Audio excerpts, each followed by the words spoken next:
We love you. Just a few more things about the Chris Watts. Frankie, Shannon's brother, has said, it is true, guys. It is true. And that he says that Chris Watts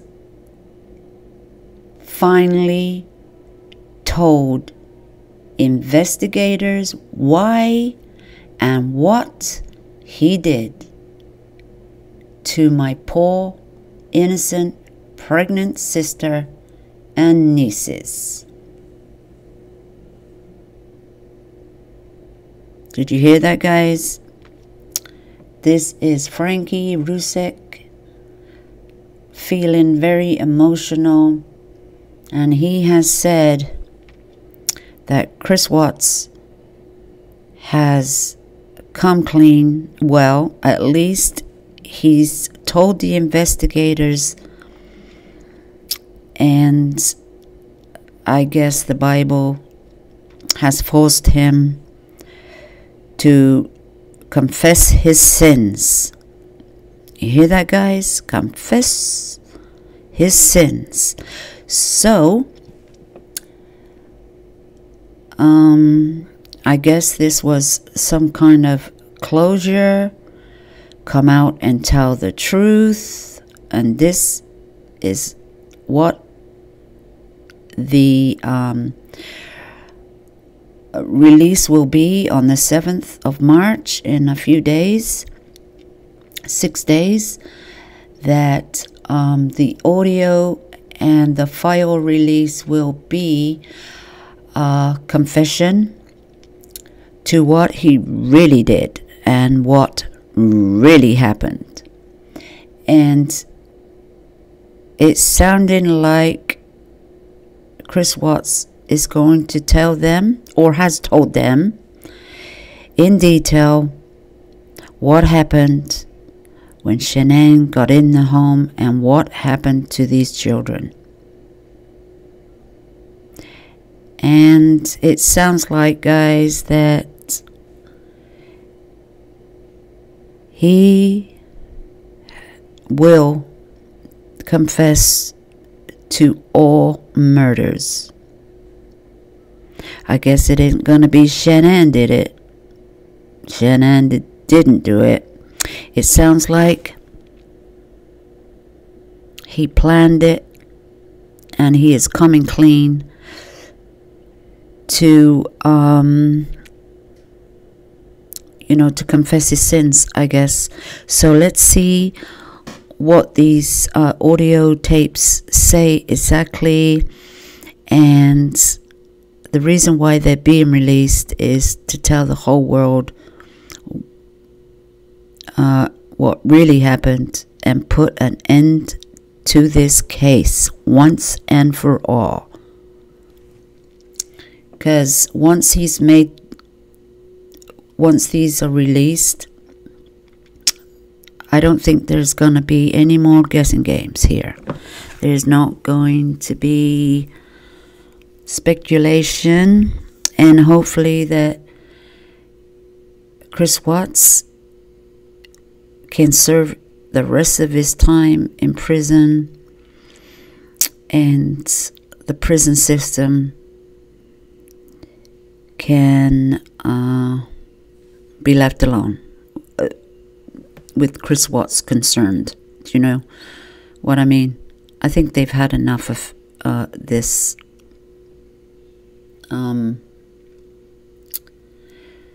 case, and it brings them too much attention that they don't really want. Yes, I guess prisons on high profile cases do get a little bit more attention than some other murderers out there that have done a worse crime in a violent way, a lot more violent, and disposed of bodies in a more gruesome way. but they're not getting the attention as he did because of different reasons. So it looks like he has told the investigators why. That could be money.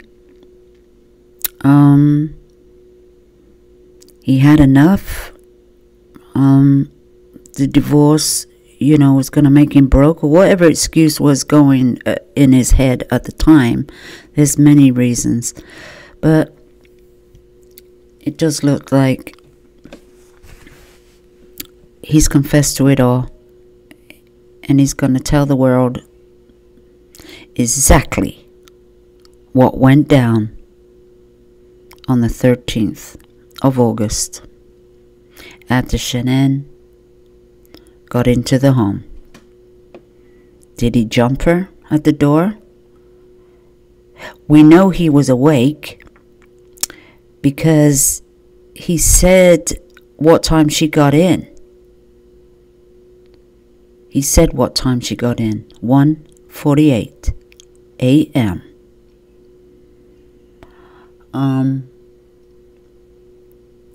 And we know, I think he hid both her phones in the couch. That's where they were both found. Her watch, Apple Watch, and her phone were both in the couch, stuffed in the couch. And that sounds like that was deliberate. And we know probably that when Chris Watts said he came down the stairs at, I don't know, say 4 o'clock in the morning or something, that he didn't come down them stairs when he said he did. And there was no kind of movement on either phones. On his phone, on his Apple Watch, there was no kind of movement, like he was using his phone for like steps and, the exercise thing, and there was no kind of movement. But I'm thinking things were switched off, maybe switched off for the time being and switched back on again. So anyway, guys, it just looks like that he has finally told the truth, which it doesn't matter either or, to his sentence. He's sentenced to life no matter what. And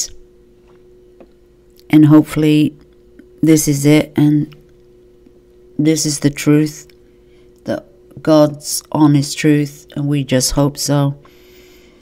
And I think a lot of people will feel a lot better that he has come clean. The not knowing part is the worst, but once you know it, you can start to live again, heal. And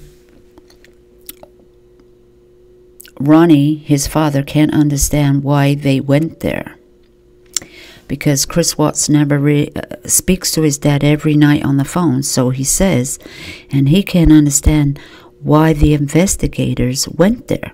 Well, you see, he doesn't realize, Chris Watts talks to his dad,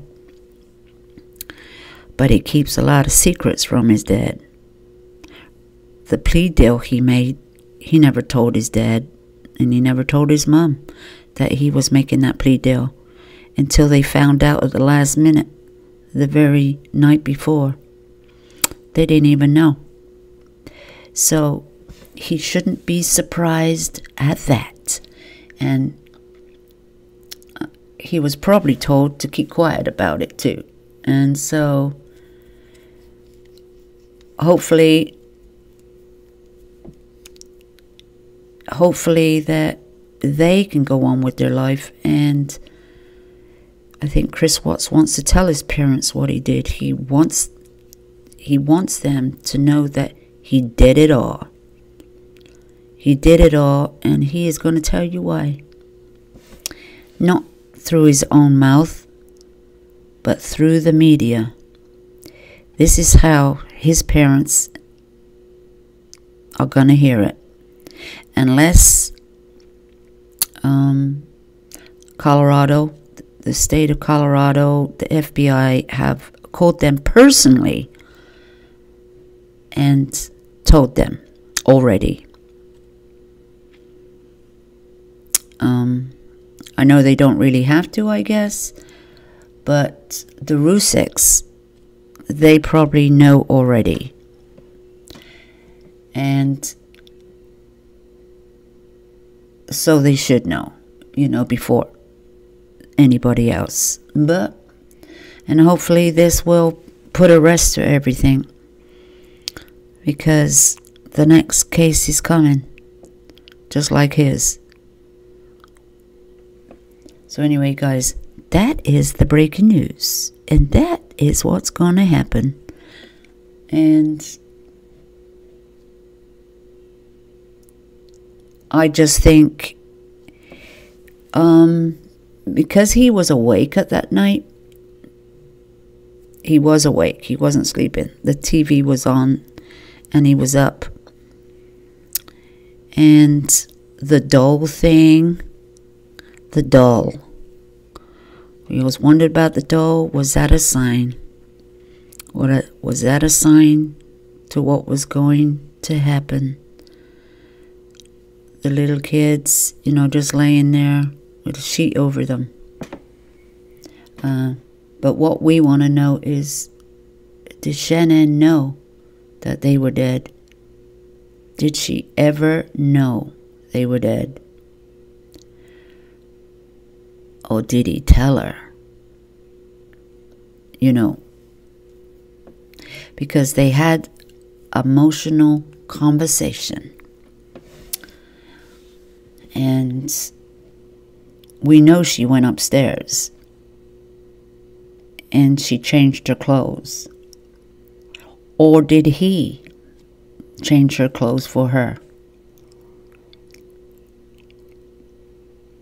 But we're going to find out when the news breaks on the 7th. And there's going to be, whoever can press that button on that keyboard the fastest is going to get the information out first. Now, will that be the Daily Mail? Will that be, what newspaper will it be in? We'll see who's the fastest. Because guys, this is how it's going to be. So, that's it. That's it, guys. And thank you for stopping by.